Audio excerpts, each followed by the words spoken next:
Fear him not, Bane. He is but a whelp. His soul is ours for the taking. Don't be ridiculous. Malik, to our aid. Damn you, alchemist. I had not come this far only to have my quarry escape.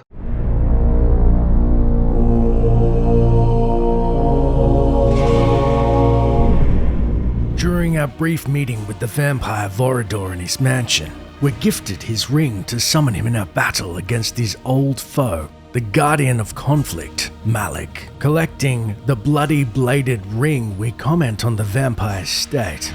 My visit with Vorador only strengthened my resolve. His power, uncontested by mortals, he had fallen to another enemy. Decadence has claimed itself many a great warrior. Exiting the keep, we then say, And so I left that place, with clear knowledge of what sort of monster I would become if I let my curse consume me, and with an ally for the future. Seeing to the east our path barred by forest, we travel along the western path, finding ourselves at a bat flight point. A perfect time to learn more of our enemies by visiting the former Guardian of Balance, Ariel. The spirit greets our arrival, questioning, Does your patience with the Seraphim grow thin, vampire? Dogs come only when their masters call. I believe some members of the Circle have banished themselves north. Perhaps Dark Eden is the snare you seek. Ariel told me then that the easiest way to find Malik was to force his hand. The ward was sworn to defend the members of the Circle, and so if one of the Circle was threatened, Malik would appear to protect them. She spoke of an unholy union between 3 of the wizards of the Circle, and directed me to their Dark Eden. Curious that a trio of the Circle would gather at this so-called Eden, but we can only shudder at what paradise would look like under the deranged guidance of the Pillar's protectors, now maddened by the death of their kin, Nutraptor. Returning to the outer cave of Vorador's mansion and clearing our path, we soon see the horror the trio have conjured in the distance. A triad congregates at the roof of the world, Cain. A plot to twist the land, to shape the world. North is where your vengeance lies. With the rocky terrain ahead, we resume our wolf form, bounding over ledges and towards our quarry. To the northwest, we find our path is all but blocked, and dispatching the meandering canine Lupus, we move east and into the infamous town of Ustenheim, remarking, In my travels I learned much about the legend of Janos Audron. Here in this quaint pastoral village of Ustenheim, that dark enemy was born. Janos preyed upon its peasants until he was finally hunted down and executed. It should be noted, while Ustenheim is important to the greater story and mythos of Legacy of Kain, the town itself in Blood Omen is largely inhabited with sleeping serfs and does not contain any abilities for us to collect. Thus, we will move the story forward as we race north to the reputed Dark Eden. Entering the crevice to the north, we sense a distinct shift of the natural harmonies. The air thick with pungent aromas tinged by a sickly sweet smell. The source we find is just ahead, as the road is crudely barred with boulders as a warning, but worse yet, a living corpse idles near a fleshy plant that spews plumes of noxious gas. The fleshy sentinel emits spiked barbs that shoot in all directions and catch us by surprise. A hazardous introduction to those who dare flirt with the dangers that lie even on the outskirts of this deadly paradise. Leveraging our magical barrier, we're shielded from any barbs flung our way, dispatching the horrific experiments, barring the fleshy plant that's rooted deep in the earth. We pause to collect ourselves, commenting in disbelief. The poor wretch was warped beyond recognition. To think it was once human.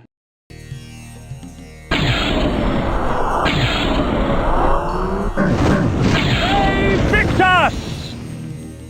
Such strange creatures that had been spawned by this dark magic, things half insect and half mammal, human torsos grafted onto abominations of the flesh. Sick as it was, I couldn't help but admire its creator's ingenuity. A belching bag of flesh that resembles half man, half slug, slivers to halt our intrusion. Above the cancelled congregation, we discover a blood fountain. The blood of ages flows so sweet. Come, drink from us. Your magic energy recovers more quickly, for our blood enhances. Its magic is a welcome gift for the battle ahead. To the west, we find another mangled inhabitant, somehow looking like a dolphin mounted a dog with teeth protruding every which way. If it could be said that a land descended into madness, 'twould be an accurate account of Dark Eden. A garden of horrors, seeded with sick perversion of nature's design. I knew that this Dark Eden I had trespassed upon would continue to grow until all of Nosgoth was consumed. Magic seethed and shifted. I watched the dome of energy as it expanded, absorbing and recreating, consuming life and leaving behind only a twisted parody. Ahead, we find a score more of the fiends and decide it best to only put those in our direct path out of their living hell. As we stride northeast, we see the ground bears a brindle coloration. The rock grey and cracked bears the hallmarks of a volcano ahead that laid bare its contents eons ago. Following the trail to the northwest, we emerge in the heart of the volcano, and inside the reddened dome, a single soldier moves to intercept us, to no avail. We then stop to recount. I passed through the wall unharmed. It seemed the magic only preyed on things that were alive and pure, or perhaps it simply decided that I was twisted enough. With the Circle's guardians so close, we know that their minions' efforts to thwart us will rise like a tide of blood. Thus, we sprint in our bestial form through the dilapidated village, probing for a way to cross the massive river of lava, our fur singed as we put a stray foot too close to the boiling molten rock. It's only as we see a lone patrolman taunt us from the safety across said river do we use our guile and flick a mind control spell at his person. Taking on his likeness, we stroll over to a nearby switch to open the previously impassable lava. Repeating this process until we hop across the rest of the lava like a flea, we see our objective in range, commenting. A tower stood in the distance. From its apex spewed the vortex of energy that shaped the lands below. And thus, we knew, to quell the tide of abominations that threatened to overwhelm Nosgoth itself, we must shut down whatever heretical experiment in alchemy that had birthed these abominations. Entering its source from the east, we see a dark tower in the center of the volcano. Its entrance is only a few meters wide. Stepping inside, it's clear that the outer structure belied the true breadth of the building, as we remark. The surface of the castle belied its interior, for it was far larger inside than out. With the powers the Circle had at its disposal, it would have been simple to distort space to accommodate this strange structure. Heading through the western door, we find the ghastly epicenter of experiments. The Sorcerer's sanctuary, his laboratory. Inside was all manner of items arcane, pickled bodies, dissected corpses, both man and beast, and metal construct that heaved arcs of energy into the air. I sensed more than one force being manipulated in this place. Strange. Rarely did a sorcerer condescend to work with others.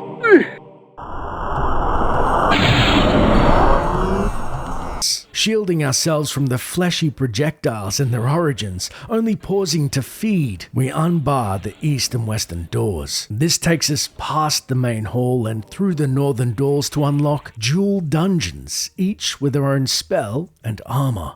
To the west, we see the armor painting and follow its door, commenting, This armor, wrought with the blood of noblemen, drains the blood from my enemies for me, leaving me to focus on the slaughter at hand. Back in the main room, we then head up the eastern stairs, seeing a picture of a spirit leaving a body in a gruesome manner. In the next room, we find the spell card. It is a spell worthy of the necromancer himself. This allows me to dissect a creature's soul from its vessel of flesh. For these poor wretches, only oblivion awaits. We then test said spell on the next shambling corpse to surprising effect. Satisfied with witnessing their spirit literally ripped from their body, we drink deep before departing for the battle ahead. Inside the main hall, we see the center door to the north is now unlocked, and stepping inside, our enemies await. Not one, but three. Dejul the Energist, Bane the Druid, and Anacroth the Alchemist. How considerate of them to hasten my search. So the Scourge of the Circle has arrived! Fear him not, Bane. He is but a whelp. His soul is ours for the taking. Don't be ridiculous. Malik to our aid. Damn you, Alchemist! I had not come this far only to have my quarry escape. Vengeance. Vengeance for my eternity of suffering. Whelp! As if you knew what eternity was. Grovel before your true master! Never. I'll hack you from crotch to gizzard and feed what's left to your brides.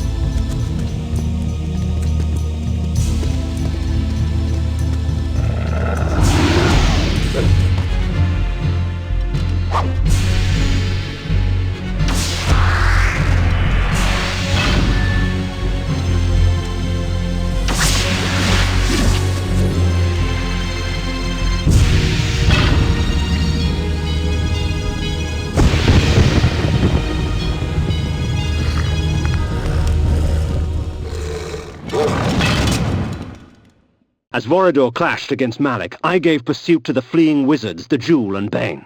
I danced their dance. When the time came, they would dance upon my sword. His magic is weak! Amid his taunts, we slash at Bane with our fiery sword as he proclaims, He is an affront to nature itself! It is our duty to purify him! It's not just Bane we're forced to contend with, as we are peppered by Dejul's energy bolts. Taking an unexpected dip, we are now between a rock and a hard place in dealing with the sorceresses. We either fell Dejul but face being drowned by the druid, or we quell Bane's attempt to burn us with an ever-growing puddle network, exposing ourselves to Dejul's energy bolts. And thus, with quick thinking, we cast an energy barrier, allowing us to stalk down Bane first, brandishing our fiery sword as he impotently tries to sidestep us in vain, hoping his cheap tricks of waterworks and cowardice would succeed. With a triumphant cry, we cut down the druid. Hey, Victus!